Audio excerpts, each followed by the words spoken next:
चलिए आगे बढ़ते हैं। वंदे मातरम के जिस नारे ने आजादी की लड़ाई में अंग्रेजी हुकूमत की नींद उड़ा दी, आज वही नारा सियासत की सबसे बड़ी बहस बन गया है। वंदे मातरम गाने को जमीयत उलेमा हिंद के अध्यक्ष मौलाना अरशद मदनी ने धार्मिक स्वतंत्रता पर हमला बताया तो बीजेपी ने इसे राष्ट्र सम्मान का सवाल बना दिया। एक तरफ दलील इबादत सिर्फ अल्लाह की है, दूसरी तरफ तर्क वंदे मातरम राष्ट्र का सम्मान है, यह दिया जा रहा है। कहा यह भी जा रहा है और आरोप यह भी लग रहा है कि बाबरी जिंदाबाद के नारे कुछ लोगों को सही लग रहे हैं, वंदे मातरम गलत लग रहा है। करेंगे डिबेट, लेकिन पहले रिपोर्ट देखिए।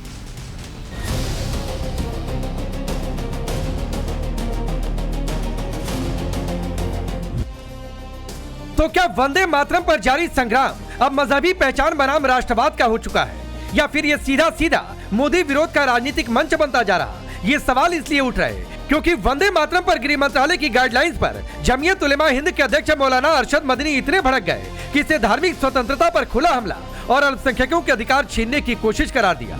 इतना ही नहीं, अपने सोशल मीडिया पोस्ट में मौलाना मदनी ने लिखा, याद रखिए मुसलमान केवल एक अल्लाह की इबादत करता है। हम सब कुछ बर्दाश्त कर सकते हैं मगर अल्लाह के साथ किसी को शरीक करना कभी स्वीकार नहीं कर सकते। इसीलिए वंदे मातरम को अनिवार्य कर देना संविधान की आत्मा, धार्मिक स्वतंत्रता और लोकतांत्रिक मूल्यों पर खुला हमला है। मौलाना मदनी इतने पर ही नहीं रुके, उन्होंने वंदे मातरम पर गाइडलाइंस को देश प्रेम नहीं बल्कि चुनावी राजनीति, सांप्रदायिक एजेंडा और जनता का ध्यान मूल समस्याओं से हटाने की सोची समझी चाल बता दी। इससे पहले भी मौलाना मदनी ने केंद्र की मोदी सरकार पर बरसते हुए कहा था कि सांप्रदायिक शक्तियां क्या जाने कि मुसलमानों ने इस देश की आजादी के लिए कितनी महान कुर्बानियां दी हैं।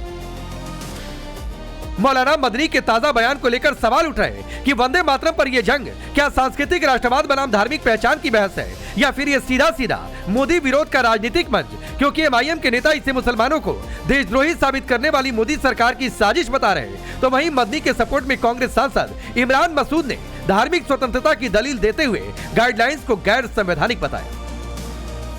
भारतीय जनता पार्टी की पुरजोर कोशिश इस बात पर है कि हिंदुस्तान के रहने वाले प्रत्येक मुसलमान से वो इसका विरोध कराना चाहते हैं। जितना वंदे मातरम का मुसलमान विरोध करेगा उतना भारतीय जनता पार्टी मुसलमानों को देशद्रोही साबित करेगी और हिंदू वोटर्स को अपने पक्ष में करने में कामयाब होगी।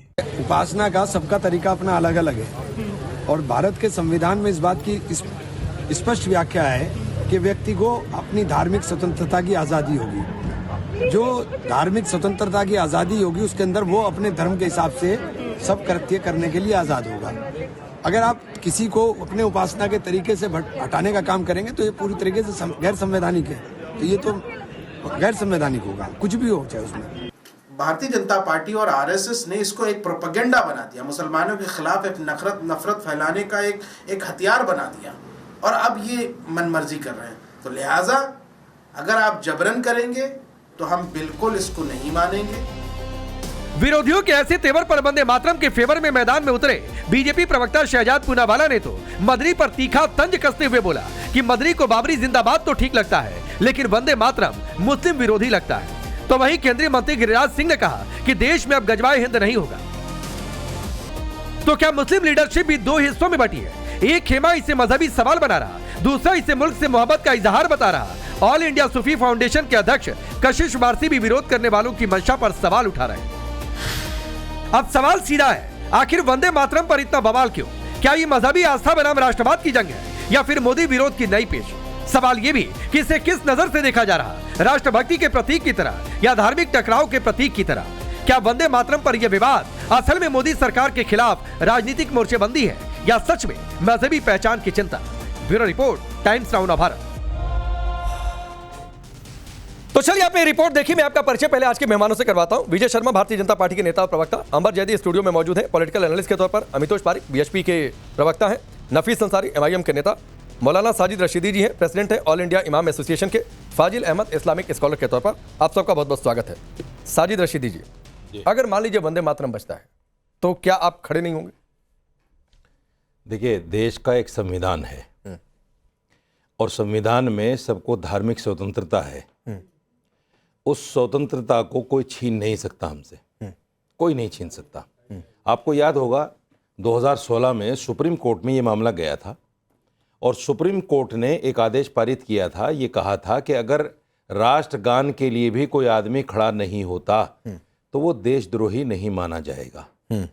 तो आप ये बताइए, अगर मैं राष्ट्रगीत के लिए नहीं खड़ा हूंगा तो क्या देशद्रोही हो जाऊंगा? मैंने आपसे ये पूछा? ऐसा नहीं है। मैंने आपसे ये पूछा देशद्रोही वाली बात की? रही बात, नहीं, मैंने आपसे देशद्रोही वाली बात की नहीं, सवाल तो यही उठ रहा है ना। नहीं, मैंने पूछा। हर आदमी सवाल यही कर रहा है। रशीदी जी, मैंने आपसे पूछा या मैंने ये कहा कि आप खड़े होंगे नहीं होंगे इसके आधार पर मैं देशद्रोही होने या ना होने की परिभाषा तय करूंगा? मैंने आपसे हाँ, मैंने सिर्फ एक लाइन की बात पूछी कि वंदे मातरम बजता है या गाया जाता है तो आप खड़े होंगे या नहीं होंगे? पूछ रहे हैं आपसे सिर्फ इतना पूछा। क्यों पूछ रहे हैं? क्यों नहीं पूछ सकता? क्यों पूछ रहे हैं? क्यों नहीं पूछ सकता? किसने अधिकार दिया आपको? अरे सवाल लोकतंत्र में पूछने का अधिकार है। आप संविधान लोकतंत्र की बात नहीं होगी। आपको इस बात पर अधिकार नहीं है। गया संविधान जब मेरे देश आप लोकतंत्र की बात मर्यादा नहीं। पांडे जी, या तो आप बोल लो या मुझे बोलने। नहीं, मैं तो वही तो पूछ रहा हूं। आप मेरे सवाल पूछने के अधिकार पर सवाल उठा दें और हम बोले भी नहीं। बिल्कुल उठा रहा हूं। मैं ये कह रहा हूं, जब मेरे देश का संविधान मुझे अधिकार देता है कि मैं अगर राष्ट्रगान के लिए भी ना खड़ा हूं तो भी देशद्रोही नहीं हूं। हाँ, तो कौन होता है मुझसे सवाल करने वाला? कोई भी आदमी के आप खड़े होंगे कि नहीं? तो साजिद रशीदी जी की चॉइस है कि वो ना तो राष्ट्रगान पर खड़े होंगे और ना तो वंदे मातरम पर खड़े होंगे। आपकी चॉइस है? हाँ, बिल्कुल चॉइस है। ठीक है, बिल्कुल चॉइस है। ठीक है। और रही बात गाने की, हम नहीं गाएंगे। हमारे इस्लामी अकीदे के खिलाफ है ये। नहीं गाएंगे। अभी तो मैंने आपसे पूछा कि आप खड़े होंगे कि नहीं होंगे। अभी गाने पर तो मैं पहुंचा ही नहीं। नहीं, मैं बता रहा हूं ना आपको। मैं तो पहुंचा ही नहीं अभी गाने पर। अरे भाई, आना है ना वहीं आपको। हम आज से थोड़े आपके साथ रह रहे हैं, आज से डिबेट कर रहे हैं आपके साथ में। नहीं तो मैं भी तो पहले से पहले आपको जवाब दे दें। मैंने तो सिर्फ एक लाइन का सवाल पूछा था। आप इतने बेचैन क्यों हो गए रशीदी जी? इतने क्यों बौखला गए? मैं बेचैन नहीं हूं, ना भुखलाया हुआ हूं। शक्ल देखकर तमाम दर्शक आपकी भी शक्ल देख लेंगे, मेरी भी देख लेंगे। बौखलाया हुआ कौन है ये भी पता चल जाएगा।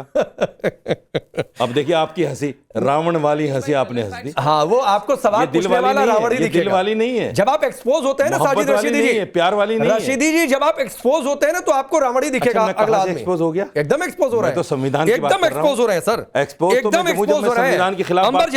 अंबर जैदी, जिस संविधान सभा में संविधान बनाया गया, उस संविधान सभा के आखिरी सेशन में डॉक्टर राजेंद्र प्रसाद ने कहा था कि राष्ट्रगीत और राष्ट्रगान दोनों को बराबरी का दर्जा दिया जाएगा। और तब संविधान सभा के सभी सदस्यों ने गाया। और मैं तमाम मौलानाओं के नाम भी गिनवा दूंगा जिन्होंने वंदे मातरम गाया। लेकिन एक सवाल पर इतना क्यों बौखलाए रशीदी जी? देखिए, यहाँ पर राकेश जी, मैं ये बात कहना चाहती हूँ सबसे पहले कि मैं भारतीय मुसलमान हूँ और मैं गर्व से वंदे मातरम कहती हूँ। और मुझे इस बात पर गर्व है कि मैं भारतीय हूँ और वंदे मातरम कहती हूँ। और वंदे मातरम से कोई भी मुसलमान या उसका ईमान छोटा नहीं हो जाता।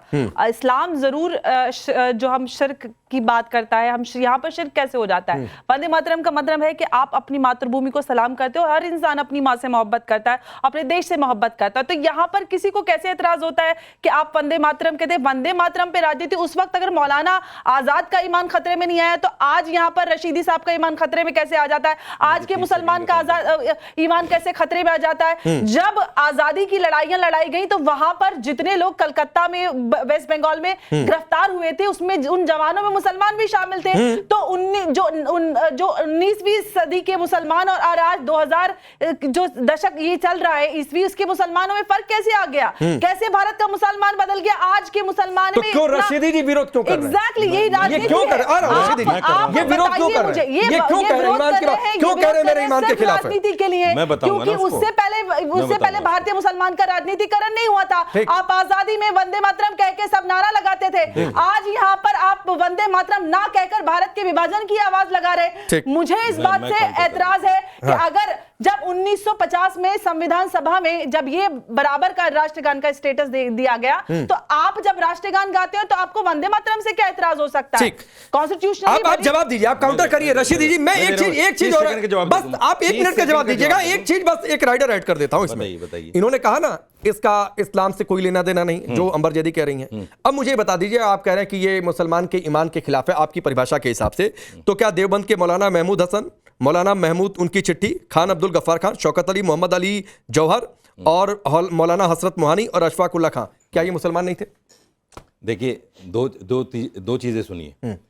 जो मुसलमान अल्लाह के सामने नहीं झुकता वो किसी के भी सामने झुक सकता है। झुकने की बात कहां से? नंबर ये सारे के सारे स्वतंत्रता सेनानियों का भी ये खारिज कर देंगे ईमान से। मैं बीच में नहीं बोला, ये बड़ी बदतमीजी की बात है। आप बदतमीजी की बात मत कीजिए ना। सुनिए, धैर्य से सुनिए। दूसरी बात, अभी इन्होंने कहा कि क्या वो मुसलमान नहीं था, आपने मौलाना महमूद हसन का नाम ले दिया, हालांकि नाम नहीं ले पाए आप। मैं आपसे बताता हूं 1937 में मौलाना अबुल कलाम आजाद, मौलाना हसरत मोहानी, मौलाना महमूद हसन मदनी, इन तमाम लोगों ने बाकायदा कांग्रेस को एक चिट्ठी लिखी और कहा कि ये हमारे आस्था के खिलाफ है। 1937 में कांग्रेस ने एक रेजोल्यूशन पास किया और कहा कि जिन पंक्तियों से आपको ऐतराज है उसको हम हटा रहे हैं और जंग आजादी में ये पंक्तियां नहीं गाई जाएंगी। 1947 का रेजोल्यूशन उठाकर देख लीजिए। जिन लोगों को हिस्ट्री का पता नहीं, ज्ञान नहीं, वो इस तरह की बातें छोंकते हैं। उनको पता ही नहीं है कि 19वीं सदी, मतलब 19वीं सदी, 20वीं सदी पता ही नहीं कुछ। अरे ये जानकारी क्या मतलब है? छौंकते हैं क्या मतलब है? तड़का समझ लीजिए। दूसरी बात, मैं फिर कह रहा हूं, देखिए कुछ चीजें हैं इसमें, मैं अगर कहें तो मैं वो पंक्तियां मैं आपको बता सकता हूं। वंदे मातरम से शब्द से दिक्कत है आपको? उन शब्दों से दिक्कत है जिसमें वतन को दुर्गा, लक्ष्मी, सरस्वती और ये कहा गया नमामि। नमामि का मतलब होता है मैं सजदा करता हूं। तब तो आपको संविधान से भी और हम अल्लाह के अलावा किसी को सजदा नहीं करते। ये मेरी आस्था है। तब तो आपको संविधान से भी मैं आप पर नहीं थोप रहा हूं पांडे जी, मैं आप पर थोप भी नहीं सकते हैं ना, मैं अंबर वेदी पर थोप भी नहीं सकते हैं। ये चॉइस ही नहीं है आपके पास। मुसलमान सजदा करे रशीदी जी, ये चॉइस नहीं है आपके पास। दरगाह पे जाके सजदा करे, ये चॉइस नहीं है आपके पास। जाके सजदा करे, ये चॉइस नहीं है। ना मैं आप पर कुछ थोप रहा हूं ना आप मुझ पर कुछ थोप रहे हैं, तो ये चॉइस नहीं है। तब तो मैं पूछ रहा हूं, आप संविधान का भी विरोध करेंगे फिर? तो क्यों संविधान का विरोध करेंगे? अरे उसमें राम दरबार की फोटो है। किसके संविधान में? सबसे पहले अरे प्रस्तावना संविधान जो है इसका राम दरबार की अगर फोटो, इसका मतलब ये है कि उसको मैंने एक्सेप्ट कर लिया, आस्था हो गई मेरी उसमें। अरे मैं तो पूछ रहा हूं, मेरी आस्था हो गई उसमें। अरे मैंने थोड़ी नहीं कहा कि आस्था रखी है। मैं तो पूछ रहा हूं आपसे सिंपल एक, अरे मैं सिंपल एक सवाल था। वही बात मैं जवाब दे रहा हूं ना। अरे सिंपल एक सवाल था। अरे मेरे भाई जवाब दे रहा हूं ना। अगर उसमें राम दरबार की फोटो तो मेरी आस्था थोड़ा ही उसमें। अरे फिर मैंने कब कहा कि आस्था? वही राम दरबार वाला जो हमारा संविधान है वही कहता है कि हर मुसलमान को आजादी है अपने धर्म पर अमल करने की, अपने धर्म का प्रचार प्रसार करने की। वही तो कह रहा है, उसी की तो बात कर रहा हूं मैं। अगर आप समझना नहीं चाहते उस चीज अगर आप बात करते हैं तो ये तो मेटाफोरिकल उसमें लिखा जाता है जब शायरी होती है। जिसको पता नहीं उसको तो बोलना भी नहीं चाहिए इस्लाम क्या है, मुसलमान क्या है, कुरान क्या है, अल्लाह क्या है। जब नहीं पता नहीं बोलना चाहिए। आप खुद एक पेंडुलम में कभी इधर हो जाते हैं, कभी उधर हो जाते हैं, ना इधर के ना उधर मेरे साथ मत रहिए। आप कम से कम हिस्टोरिक ना मेरी तरफ देख के बात कीजिए, सामने देख के बात कीजिए। अगर पांडे ने सवाल किया, आपसे पांडे जी को जवाब दिया। ना ना मेरी तरफ करेंगे। आपको हमें गालियां देने का अधिकार है, हमें इस्लाम से खारिज करने का अधिकार है। कौन होते हैं आप? कौन होते हैं आप? आप होते कौन है किसी के ज्ञान पर इस्लाम में सवाल उठाने वाले? आपको अल्लाह ने अपॉइंट किया है। गाली, मैं आगे बढ़ता हूं। गाली नहीं दिया, गाली नहीं दिया। मुझे मार नहीं, अब मैं आगे बढ़ता हूं, आगे बढ़ता हूं। सुनिए आगे बढ़ता हूं। रशीदी जी, अंबर शांत आगे बढ़ता हूं। बाकी मेहमान अंबर शांत। आपने गाली नहीं दी, आपने गाली नहीं दी, लेकिन आपने अकेले ठेकेदारी ले ली कि सारी जानकारी इस्लाम की आप ही के पास है। अंबर के पास नहीं है, अंबर के पास नहीं है। आपने ये ठेकेदारी जरूर ले ली, क्या अकेले ठेकेदारी आप लेकर बैठे हुए हैं? विजय शर्मा, ठीक है, विजय शर्मा जी जमीयत इसके विरोध में है और एक माहौल इस देश में बनाया जा रहा है कि आप लोग धर्म में, मजहब में दखलंदाजी कर रहे हैं। रुकिए, ठीक है, एक minute please Ambar please Vijay Sharma ji. Rakesh ji, जो मदनी जैसे कट्टरपंथी लोग हैं यही देश में इस तरह का विदेश पैदा करना चाहते हैं। इन्होंने 1937 का नाम लिया तो देश का बंटवारा हुआ ना। उस टाइम कट्टरपंथी लोग थे, अब ये संविधान को मानते हैं लेकिन वहां राम दरबार है उसको नहीं मानते। ये विचित्र बात है। इनके लिए भाई राष्ट्रगीत गाना तो हराम है, लेकिन ये सरकारी जमीन के ऊपर, सरकारी जमीन, ये भी आपकी कोई जबरदस्ती है कि राम दरबार को भी मानो? तलाक जैसी करेंगे। संविधान में लिखा है कहीं? अरे सुनिए भाई, संविधान में लिखा है कहीं कि राम दरबार को मानो? अरे ये क्या बताओ? संविधान में लिखा है कि आप आपकी आस्था को मैं मानूंगा या मेरी आस्था को आप मानेंगे? मुझे बताओ, संविधान में ऐसा कहीं लिखा हुआ है? अरे संविधान किस तरह की बातें कर रहे हैं आप? मुझे बताइए। आप भारतीय जनता पार्टी के प्रवक्ता है तो आपको सारी इजाजत मिल जाएगी, जो चाहे बोलेंगे आप। संविधान में मुसलमानों की आस्था को ललकारेंगे आप? अरे आप कौन है आप भाई? लिखा हुआ है, Who are you? आप फतवा जारी कर देंगे, कौन है आप? पार्टी को वोट दो, बिला वजह की बातें कर रहे हैं आप। सरकारी जमीन को पर मस्जिद, हमने भी वोट दिया भारतीय जनता पार्टी को। चुप रहिए आप। महिलाओं को, हमने भी भारतीय जनता पार्टी को वोट दिया है। बकवास नहीं कीजिएगा, आस्था पर सवाल मत कीजिएगा बिल्कुल। ऐसी बातें करते हो हम क्यों मानेंगे राम जी को? ये कट्टरपंथी हमने जितना राम जी को माना है उतना कह दिया शायर मशरिक अल्लामा इकबाल ने कि है हिंदुस्तान, है राम के वजूद से हिंदुस्तान का वजूद। आप मुझे बताइए। अरे अहले नजर कहते हैं उनको, इमाम हिंद कह दिया हमने उनको। चोरी करने वाले का हाथ काट दिया जाते हैं, लेकिन हम आस्था करेंगे जब तो आप संविधान के पीछे छुप जाते हो। बताओ। अरे जिस दिन हिंदुस्तान में वो कानून लागू हो जाएंगे, आप जैसे लोग आप जैसे लोग मनमानी नहीं कर पाएंगे। कौन सा कानून? एक मिनट यस, कौन सा जो पार्लियामेंट में कानून बनाते हैं रेप कौन सा का, कानून? और फिर खुद अरे कौन सा विधायक कानून? होकर रेप करते हैं, हाफिज खुद रशीदी MP होकर रेप करते हैं, खुद हिंदू धर्मगुरु होकर रेप करते हैं। साजिद रशीदी हिम्मत होगी रेप कौन सा करने की? कानून? कौन सा कानून की बात कर रहे हैं? एक मिनट विजय जी, कौन सा कानून? जिस हाथ काटने के कानून की बात इन्होंने की, मतलब आप शरिया चाहते हैं? जिस हाथ काटने आप के कानून शरिया की चाहते हैं? बात, आप शरिया मैं ये चाहते हैं? कहता है मेरे देश का कानून इतना मैं सक्षम पूछ रहा हूं, होना आप शरिया चाहिए, चाहते हैं? किसी बहन बेटी का रेप ना हो। अरे मैं पूछ रहा हूं, आप शरिया देश चाहते में हैं? चोरी ना हो। आप शरिया चाहते हैं? मैं कहता हूं ऐसा आप कानून आना शरिया चाहते चाहिए। हैं? बुराई है? आप शरिया चाहते हैं? बुराई है? मतलब आप शरिया अगर चाहते हैं? कानून इतना सख्त हो जाए, आप शरिया चाहते हैं? अगर कानून इतना सख्त अरे मैं हो पूछ रहा हूं, जाए, आप शरिया चाहते हैं कि संविधान चाहते मेरे हैं? भाई अगर कानून इतना सख्त हो जाए, रेप बंद हो जाए, तो आपको दिक्कत है कुछ? मैं पूछ रहा हूं, आप शरिया आपको चाहते हैं, दिक्कत है संविधान क्या? चाहते हैं? अच्छा, आपको दिक्कत है क्या? मैं पूछ रहा हूं, संविधान चाहते हैं कि शरिया चाहते हैं? मैं ऐसा कानून चाहता हूं कि देश में रेप ना ऐसा हो, वैसा नहीं, सवाल देश का में जवाब दीजिए। चोरी ना हो, आप शरिया चाहते हैं कि देश में संविधान बदमाशी चाहते ना हैं? हो, देश में अय्याशी और आप मक्कारी शरिया ना हो। चाहते हैं कि संविधान चाहते हैं? देश किससे चलेगा? वही बात। देश किससे चलेगा? आप हाथ काटने वाले कानून से देश चलेगा? हमारे देश हाथ के काटने वाले संविधान कानून से में- देश चलेगा? साजिद हमारे रशीदी? देश के संविधान ने कहा है कि आप शरीयत को मानो। अब शरीयत की अगर नहीं कहा तो बताओ। ठीक, ठीक, नहीं कहा तो बताओ। नहीं, ठीक है, आप बताओ। आप हाँ ठीक है सर, कहा कि ये नहीं देश कहा है? ये देश संविधान से शरीयत को चलेगा मानो। सर। कहा ये कि देश नहीं किसी कहा? धर्म के कानून से अरे नहीं बताइए चलेगा। ना, कहा कि नहीं कहा? साजिद रशीदी, ये धर्म किसी देश अच्छा, बताइए ना, कहा कि ये नहीं कहा? देश किसी धर्म के कानून से नहीं बताइए ना, चलेगा। किसी ने कहा कि नहीं अमितोष कहा? पारीक, एक चीज तो एक्सपोज हो गई, तो ये और देश एक्सपोज हो गई कि हिंदू राष्ट्र भी साजिद नहीं रशीदी जैसे जितने लोग हैं वो कह रहे हैं कि ये देश शरिया से चलेगा, संविधान को नहीं मानते हैं भाई, नहीं मानते हम संविधान को। ये साजिद रशीदी कह रहे हैं। मैंने कब कहा शरीय से चलिए, चलेगा? आप अभी कह रहे हैं, आप अभी कह रहे हैं कि ये संविधान कहता है शरिया मानो। हाँ, नहीं नहीं, वाह वाह वाह करिए, मुशायरे में नहीं बैठे, वाह वाह मत करिए, मुशायरे में नहीं बैठे साजिद रशीदिया, ऐसा भी तो बोलिए। ऐसा मत बोलिए।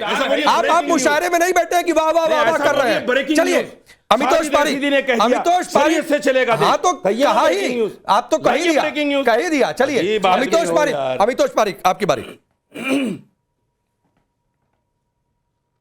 राकेश भाई बहुत बहुत धन्यवाद। वंदे मातरम। देखिए क्या दिक्कत है, हर चीज जो देश के साथ खड़ी होगी, जो नेशनल और राष्ट्रीय होगी, उनसे इन सबको आपत्ति हो जाएगी, लेकिन जो देश के विरुद्ध होगी, देश के बाहर होगी, उसमें ही अपनी छाती ठोक लेंगे। फलस्तीन छाती ठोक लेंगे, खिलाफत छाती ठोक लेंगे, राष्ट्रीय एम्बलम को लात मार दे कश्मीर में, उसका समर्थन करने यहाँ खड़े हो जाएंगे, राष्ट्र गीत का अपोज करने के लिए यहाँ खड़े हो जाएंगे। राष्ट्रगान पे मैं खड़ा नहीं हूँ, अरे भाई वो राष्ट्रगान है, राष्ट्र गीत है, राष्ट्रीय एम्बलम है, लेकिन उसका समर्थन नहीं करेंगे, उसका विरोध करेंगे। अभी रशीदी जी ने बहुत बड़ी बड़ी बात करी थी राकेश भाई आपके माध्यम से, बहुत ही पढ़े लिखी बात। इन्होंने कहा 2023 का जजमेंट, मैं आपके माध्यम से बोलता हूं 2018 का जजमेंट है श्याम चौकसी versus union of India. Supreme court ने कहा कि अगर राष्ट्रगान चलता है तो आपको खड़ा होना पड़ेगा।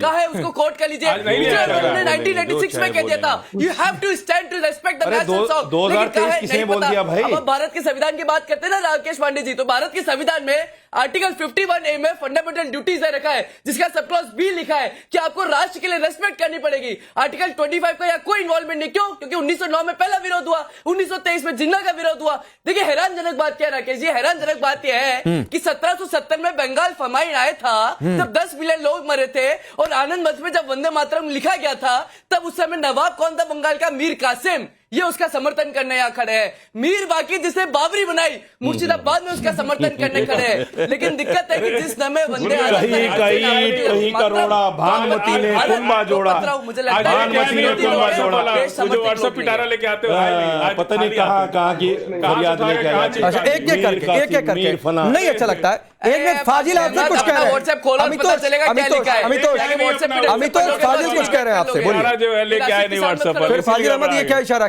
कर रहे हैं आप? क्या इशारा कर रहे हैं? मैं फिर कह रहा हूं ना, ये चौक चौराहे की डिबेट नहीं है। अगर आपको चौक चौराहे वाले इशारे करने हैं तो सर प्लीज माफ करिए। चौक चौराहे वाले नहीं तो ये क्या कर रहे हैं, क्या नहीं कर रहे हैं? चलिए बोलिए, फाजिल आप बोलिए। नहीं इशारा बंद करिए, गलत बोलिए। अमितोष सुनिए, अमितोष बोलिए, फाजिल भाई बोलिए, पढ़ लो बोलिए क्या है? अरे बोलिए ना, क्या एतराज है? नहीं पढ़ने दीजिए उनको पूरा व्हाट्सएप। आपको नहीं बोलना है, पढ़ लिया आपको बिना पढ़े आपको नहीं बोलना है, आपको नहीं बोलना है। मैं आगे बढ़ूं, आपको नहीं बोलना है, नहीं समझ में आया, मैं आगे बढ़ूं, आपको नहीं बोलना है। बार बार इशारा कर रहे थे, कूद रहे थे बीच में, अब नहीं बोलना है। हो गया?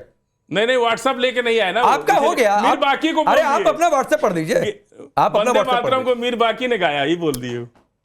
अरे आप अपना व्हाट्सएप बोल दीजिए। मीर बाकी ने बाबरी बनवाया ये बोल रहे थे। हमारा व्हाट्सएप है ही नहीं, हम नेचुरल बोलते हैं। नंबर एक बात सुन लीजिए, अब हम बोल ही दे रहे हैं। खड़ा होना और ना खड़ा होना, ये एक सम्मान की चीज होती है। अच्छा। हमारा टीचर जब हमको क्लास में कहता है कि तो हम खड़े होकर जवाब देते हैं, कोई बुजुर्ग आ जाता है तो खड़े होकर जवाब हाथ मिलाते हैं। 10 आदमी आ गए और वहां पे कोई नया आदमी आ गया जिसको हम नहीं भी जानते, 10 आदमी खड़े होते हैं तो हम भी उसके सम्मान में खड़े होते हैं। ये तो सम्मान देना है। हम लोग दुश्मन को सम्मान देते हैं, दुश्मन को भी सम्मान देते हैं। और जो बहस हो रही है, जैसी बहस आज हो रही है, आजादी के टाइम पे ऐसी बहस हो रही थी जब इसको राष्ट्रीय गीत बनाया जा रहा था। सिर्फ 2 स्टेंजा राष्ट्रीय गीत है, इसके आगे के स्टेंजा को हटा दिया गया। बार बार आप थोपने की कोशिश कर रहे हैं। बंकिम चटर्जी ने आखिर में, सुन लीजिए, आखिर में कहा कि मुसलमानों का कत्ल कर देना चाहिए। आप बंकिम चटर्जी की इस बात से लोग नाराज हैं। जब खुलेआम उन्होंने अपने गीत में कहा है कि मुसलमानों का कत्ल कर देना चाहिए, इस बात से लोग नाराज हुए। और ये ठीक है कि कौन सा गीत में जरा गीत सुनाइए, कौन सा गीत, कौन सा गीत है सुनाइए जरा। मुसलमानों का कत्ल कर देना चाहिए, कौन सा गीत है सुनाइए जरा। कहाँ लिखा सुना है? देंगे आप, सुनाइए ना, पहले एक एक करके आगे बढ़ते हैं। सुनाइए ना, ना आगे नहीं बढ़ेंगे, पहले सुनाइए फिर आगे बढ़ेंगे। पहले सुनाइए फिर आगे बढ़ेंगे। उन्हीं से जरा सुनवा दीजिए। पहले नहीं, ये कह रहे हैं मुसलमानों के, अरे सुनिए ना, आप सुना दीजिए। चलिए मुसलमानों के कत्लेआम की बात वो भी सुना देंगे। मुसलमानों के कत्लेआम की बात, साजिद रशीदी धीरे, आपको मैं फाजिल को बचाने नहीं दूंगा, फाजिल को बचाने नहीं दूंगा। पहले आप बताइए कहाँ मुसलमानों के कत्लेआम की बात है, कहाँ मुसलमानों, मैं कर दूंगा, मैं सुना दूंगा, लेकिन पहले बताइए मुसलमानों के कत्लेआम की बात का।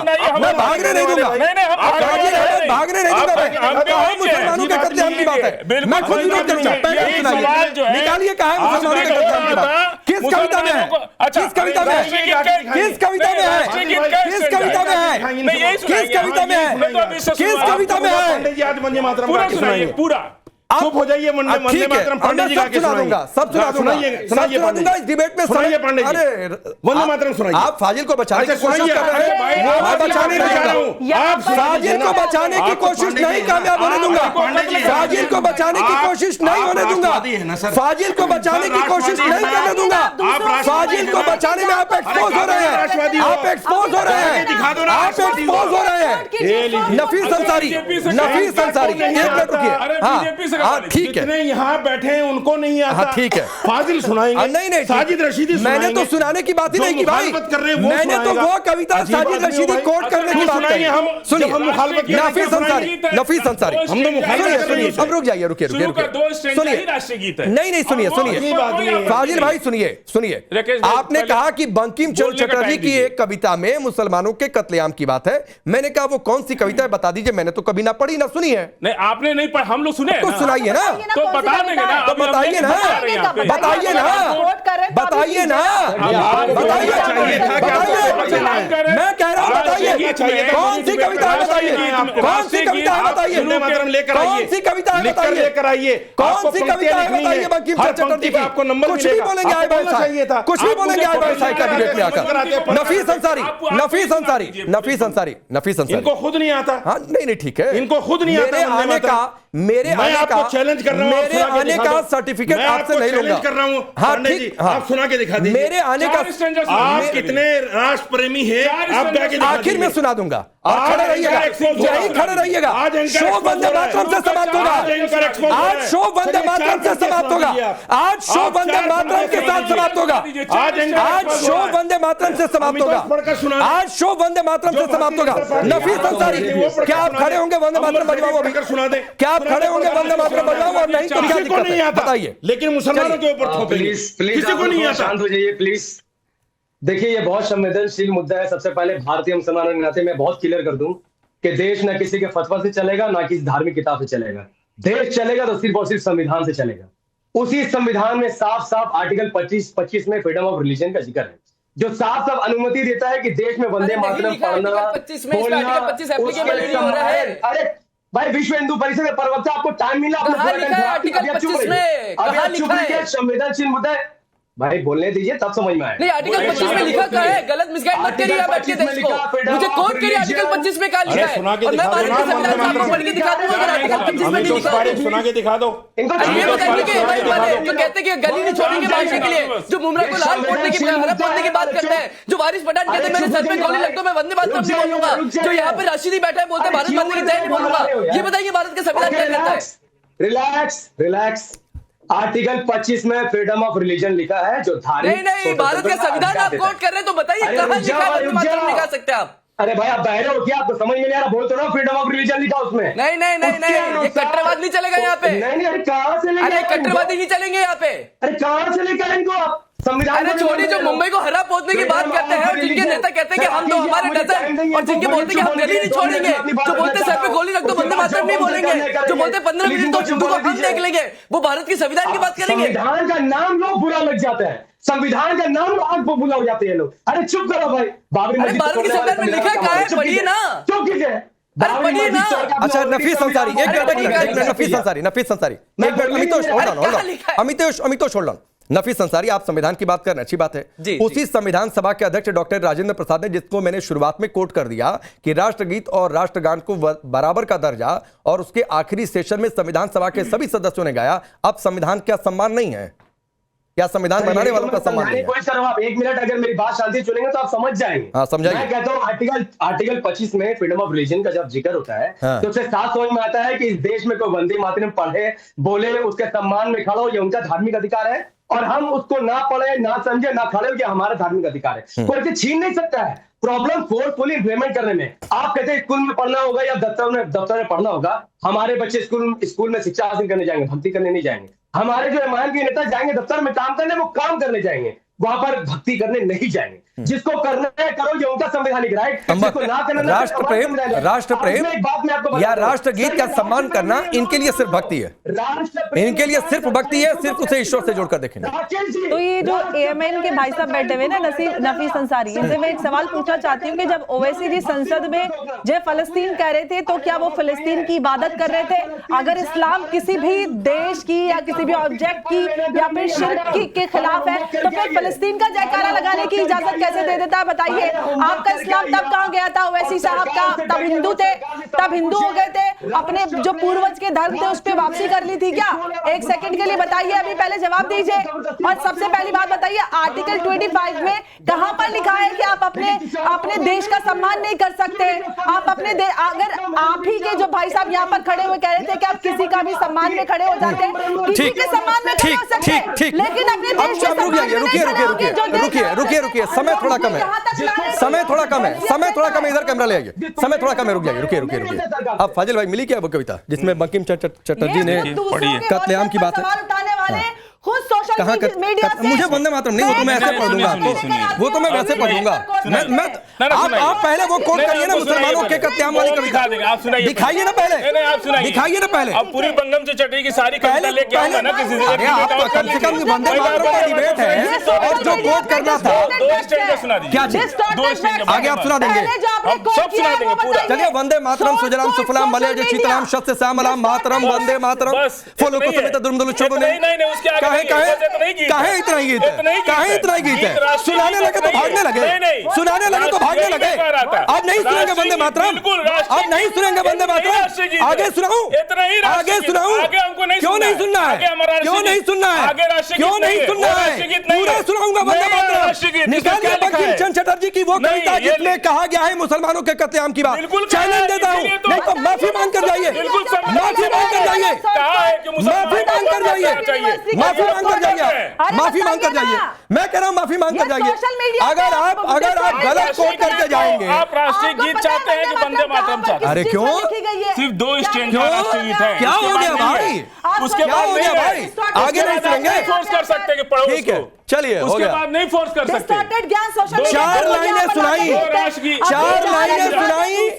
लाइनें सुनाई, फाजिल कह रहे हैं मत सुनाओ भाई, हो गया, इसके आगे ना सुन पाएंगे। आप सबका बहुत बहुत शुक्रिया। वक्त इतना ही है, ये कहते हुए कि मजहबी स्वतंत्रता अपनी जगह है, संविधान में सबके लिए होनी भी चाहिए, लेकिन राष्ट्रगीत, राष्ट्र प्रतीक, इनका सम्मान मजहब धर्म से ऊपर रखिए, किसी भी धर्म के आप लोगों। आप सबका बहुत बहुत शुक्रिया।